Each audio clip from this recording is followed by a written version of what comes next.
ധാന്യങ്ങളെ മാത്രമല്ല മൃഗങ്ങളെയും കൃഷി ചെയ്ത് ക്ഷാമകാലത്ത് ആഹാരമാക്കാമെന്ന് മനുഷ്യൻ മനസ്സിലാക്കി. എന്നാൽ മൃഗങ്ങളെ തങ്ങൾ കഴിക്കുന്ന ഭക്ഷണം കൊടുത്തു വളർത്തുന്നത് ബുദ്ധിയല്ലെന്ന് മനസ്സിലാക്കിയ മനുഷ്യൻ സസ്യാഹാരിയായ മൃഗങ്ങളെയാണ് കൃഷി ചെയ്യാനായി തിരഞ്ഞെടുത്തത്.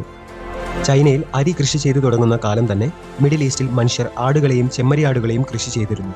ആട്ടിൻപാല് കുടിച്ച കുട്ടികൾ മറ്റു കുട്ടികളെ അപേക്ഷിച്ച് ആരോഗ്യത്തോടെ വളരുന്നത് അവൻ ശ്രദ്ധിച്ചു.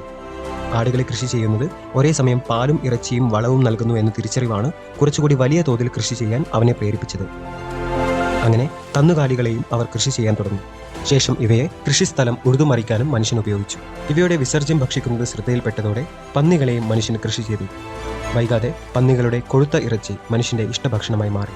തങ്ങൾ കൃഷി ചെയ്ത് ശേഖരിച്ചു വെച്ച ധാന്യങ്ങൾ എലികളും പെരിച്ചാഴികളും ഭക്ഷണമാക്കുന്നത് സ്ഥിരം സംഭവമായി മാറുന്ന സമയത്താണ് അവയെ ആഹാരമാക്കുന്ന ഒരു ജീവിയെ മനുഷ്യർ പരിചയപ്പെടുന്നത്. അങ്ങനെയാണ് ഏതാണ്ട് 10,000 വർഷങ്ങൾക്ക് മുമ്പ് പൂച്ചകളെ കൂടി മനുഷ്യർ തങ്ങളുടെ വീടുകളിലേക്ക് ക്ഷണിക്കുന്നത്.